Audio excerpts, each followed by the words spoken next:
Varicose veins కి సరైన చికిత్స కోసం సంప్రదించండి ఎవిస్ హాస్పిటల్. నమస్తే రమగారు. నమస్తే జయ. రమగారు, ఏదన్నా సరదాగా ఉండే చందమామ కథ ఒకటి చెప్పండి. అత్యాస కథ చెప్తా. చెప్పండి. పల్లెటూరులో ఇదివరకు బిచ్చగాళ్ళు ఉండేవాళ్ళు. ఇది ఎప్పటి సంగతో చెప్తున్నాను నేను. ఊర్లో ఒక బిచ్చగాడు అడుక్కుంటూ ఉండేవాడు. ఏదో రెక్కాడితే కానీ డొక్కాడదు. రెక్కాడటం ఎందులో చూస్తాం మనం? పని చేసుకుంటే పొట్ట పోసుకోవటం. ఇప్పుడు పని చేసుకునేవాడు కాదు బిచ్చగాడు, అది అడుక్కుని పొట్ట పోసుకునేవాడు. ఏ ఊళ్ళో ఏదైనా దొరికితే తినేవాడు. ఇక ఇల్లు వాకిలి ఏమీ లేదు, ఎక్కడ కుదిరితే అక్కడ పడుకునేవాడు.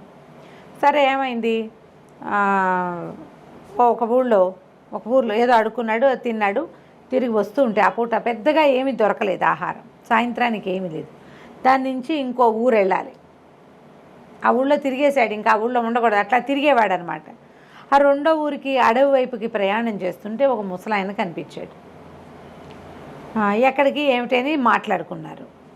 ఎవరు తోడు లేరు అని చెప్పాడు. నేను ఉంటాగా తోడు, అందాక వస్తానులే పదబాబు అన్నాడు.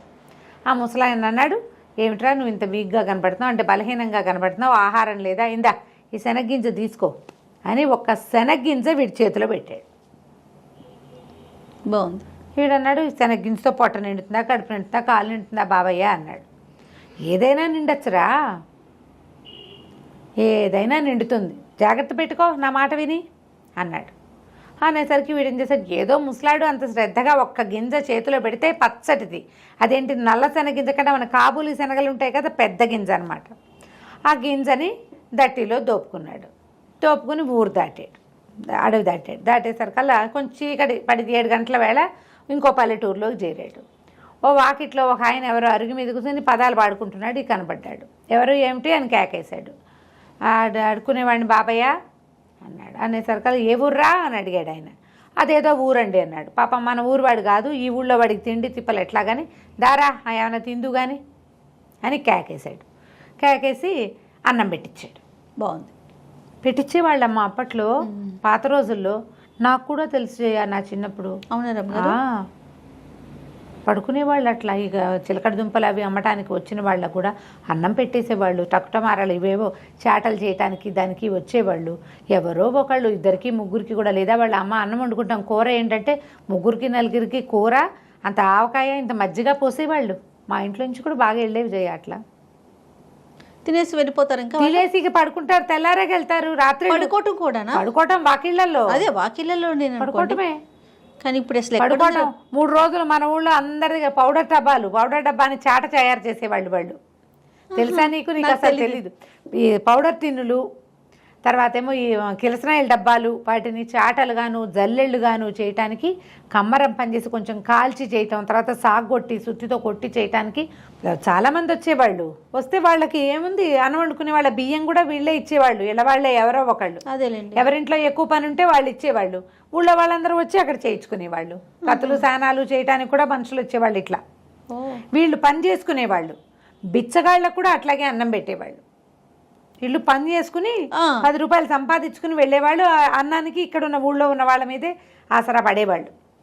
మా ఇంట్లో అలా ఇచ్చేవాళ్ళు. నాకు బాగా గుర్తు. పల్లెటూర్లమ్మా, ఇది నా ఘనత కాదు, ఇది ఊళ్ళలో ప్రతి వాళ్ళకి తెలుస్తాయి ఇవి. పల్లెటూరు జీవితాలు 50 ఏళ్ల క్రితం జీవితాలు తెలిసిన వాళ్ళకి అందరికీ తెలిసిన వ్యవహారమే.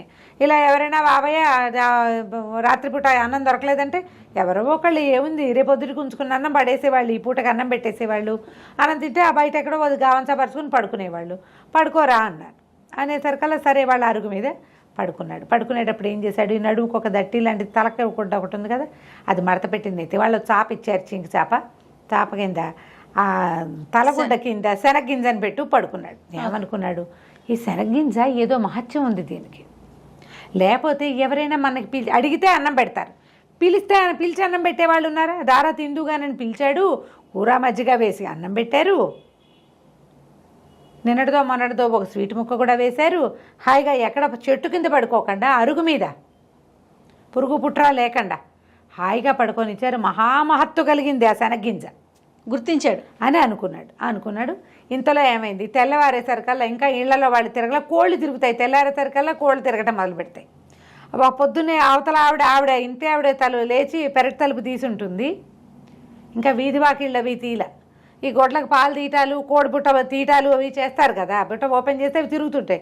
ఆ తిరుగుతున్న కోళ్ళలో ఒక కోడి, ఒక పూల కోడి తక్కువ తక్కువ అవి ఇవి ఏరుకుని తింటూ వీడి గుడ్డ ఇట్లా తలగుడ్డ ఇట్లా తీయగానే ఆ కింద కనపడిన శనగింజలను లటక్కని తినేసింది. ఓహో, లబో దిబోమన్నాడు, మీ కోడి దొంగ మహంతి నా గింజ తినేసింది, అది మహత్తు కలిగిన గింజ, ఆయన ఎవరో మహానుభావుడు ఇచ్చాడు అని కేకలు పెట్టి గోల్ చేశాడు. ఇంట ఆయన అన్నాడు, ఏం చేతుండ్రా, పోనీ ఒక సేరు శనగలిస్తాను తీసుపో అంటే, కాదండి నాకు ఆ మహిమ గల శనగ్గింజే కావాలి, ఆ గింజ వల్లే నాకు రాత్రి అన్నం పుట్టింది, నేనేదో ఒక సంచిలో పడేసిన అన్నం తినేవాడిని, ఆకేసుకుని అన్నం తిన్నా రాత్రి దానివల్లే, కాబట్టి నాకు కుదరదన్నాడు. అనేసరికి ఆయన విసుగుబుట్టి, ఏ కోడిరా నీ శనగింజ తినది అని అడిగి, ఆ తెల్లపోలు కూడా దాన్ని తీసిపోన్నాడు. వాళ్ళ ఇంట్లో బోళ్ళు కోళ్ళు ఉన్నాయి. ఈయన కోడిని వెంబడి పెట్టుకుని వెళ్ళాడు. కోడిని వెంబడి పెట్టుకున్నాడు. ఆ పూట వాళ్ళు వెళ్ళేటప్పుడు కాస్త సద్దన్నం ఏదో పెట్టారు, అది తినేసాడు. మరి అన్నం కూడా లభించింది. కోడి ఒకటి లభించింది ఎక్స్ట్రా, గింజ వల్ల కోడి వచ్చింది, బాగుంది. కోడిని మోసుకుంటూ పోయాడు, చంకలో పెట్టుకున్నాడు. దానికి కొంచెం మనం అలవాటు అవ్వాలి కదా, మధ్యలో ఎక్కడో పడుకున్నప్పుడు దాని కాలుకో తాడు కట్టి ఓ సన్నది గావంచాని పేని సన్నగా వచ్చే ముఖ చించి పేని తాడు కట్టి తన దగ్గరే ఉంచుకున్నాడు. సాయంత్రానికి ఇంకో ఊరు చేరాడు. ఈ ఊళ్ళో చాలా పెద్ద కమత ఉన్న ఒకళ్ళ వాకిట్లో కూర్చున్నాడు. కూర్చుంటే వాళ్ళు అన్నం పెడతామన్నారు. సరే, అక్కడ వాళ్ళవే బోల్డ్ కోళ్ళు తిరుగుతున్నాయి. తన కోడిని కూడా కట్టేసి తన దగ్గర పెట్టుకున్నాడు. వాళ్ళు ముద్ద అన్నం పెట్టారు. వాళ్ళ వాకిట్లో పడుకున్నాడు. పడుకుంటే తెల్లారేసరికల్లా ఏమైంది, తెల్లవారేసరికల్లా వాళ్ళ కోళ్ళ గంప తీశారు. ఊళ్ళల్లో ఇలాగే కదా జరుగుతాయి. ఆ కోళ్ళన్నీ తిరుగుతుంటే వీడి కోడి వీడు కూడా ఏం చేశాడు, కాస్త మాగనగానే ఇద్దరు కళ్ళు తెరిచి కోడి తాడు కూడా తీసేసాడు. అది పోయి అక్కడ ఉన్న కోళ్ళతో తగాదా పెట్టుకుంది. కోళ్ళు ఎక్కరిసి పొట్టాడుకుంటాయి. ఇది అటు పొట్టాడుకుని ఇటు పొట్టాడుకుని అక్కడ వాళ్ళకి బోల్డంత కమతం, బోల్డన్ని ఆవులు గేదెలు గొడ్లు ఉన్నాయి. ఇది పోయి అక్కడ పరిగెడుతూ వాటి కోళ్ళతోటి పరిగెడుతూ ఒక ఆవయ్య ఒకటి నుంచుంటే ఆవు పేయ అంటే ఆవు దూడ దాని కాళ్ళ సందులోకి వెళ్ళి అదేమో కంగారు పడి తొక్కేసింది. కోడి కాస్తే చచ్చూరుకుంది. అయ్యో రామ. చచ్చిపోయేసరికల్లా మరి ఏం చేయాలి, బయటకు వచ్చాడు. చూసుకున్నాడు, అమ్మో నా కోడి చచ్చిపోయిందో అని గోల పెట్టాడు. ఇది మహామహత్వ కలిగిన కోడి, దీనివల్లే నాకు అన్నం పుట్టింది అన్నాడు. వాళ్ళు ఇంకో 4 కోళ్ళు ఇస్తాను తీసుకోరా అన్నారు. ఆహా, చివరికి ఆ ఇంటి ఆయనకి విసుగుపుట్టి, కోడి సరేలే ఇది మేము కూర అనుకుంటాం కానీ ఇప్పుడు అది ఏ 50 అయితే కోడిని తన్నేసిందో తొక్కేసిందో దాన్ని తను తీసుకుపోరా అని. కోడి కాస్త దూడపిల్ల అయింది. దూడపిల్ల అనకూడదు, దూడ అంటేనే పిల్ల. పిల్ల అంటే పిల్ల, 2 పేదాలు ఉండకూడదు, ఆవు దూడ. ఈ దూడ మెడలో పలుపు తాడు ఒకటి కట్టారు, వీటి చేతిలో పెట్టారు. అది పాలు వదిలేసింది, ఆ మాత్రం ఉంది. పాలు తాగే దూడ కాదు, కొంచెం పెరిగింది. సరే, ఆ దూడని వెంబడి పెట్టు తీసుకుపోయాడు. 3వ రోజు ఈసారి ఒక పెద్ద కామంది గారి వాకిట్లో ఆగాడు. వాళ్ళు దూడను చూసి కొంచెం ముచ్చటపడ్డారు. ఆ ఇంట్లో వాళ్ళంతా సరదా పడ్డారు. అబ్బో దూడ వలే బాగుందిరా, ఆవు దూడ ఎక్కడ తెచ్చావు ఏమిట్రా, మాకు డబ్బులు ఇస్తాము ఇవ్వరా అంటే, అబ్బాయి లేదండి ఇది చాలా అదృష్ట ఆవు దూడ అన్నాడు. సరే, వాళ్ళు కూడా ఆ దూడకు 2 గడ్డి పరకలేసి వాళ్ళు వీడికి అన్నం పెట్టారు. రాత్రి పొట్ట నిండిపోతుంది, ఎక్స్ట్రా వస్తున్నాయి. సరే, ఏమైంది, తెల్లారాక వీడికి వాళ్ళు సర్దిపోస్తామన్నారు. దూడ అటు ఇటు తిరుగుతుందని మెళ్ళకు కట్టిన తాడు పలుపు తాడు వదిలేశాడు. అది అటు ఇటు తిరుగుతూ వెళ్ళి గుర్రాలు ఘాట్లో గడ్డి మేస్తుంటే పోయి ఆ గడ్డి పరకలకి ఆశపడి ఆ గుర్రాల వైపుకు పోయింది. పోయేసరికల్లా ఏమైంది, ఒక గుర్రం మహాపెంకె, రణపెంకెది, మామూలు పెంకితనం కాదు దానికి. ఆ పెంకెగా గుర్రం కాస్త అటు ఇటు తిరుగుతున్నటువంటి 50ని వెనకాళ్ళతో ఒక్క తన్ను తన్నింది. ఈ దూడ ఎగిరి అవతల పడి కళ్ళు వాల్చేసింది. రామా, వీడు లబో దిబోమన్నాడు బిచ్చగాడు, బంగారం పడేస్తున్నాడు.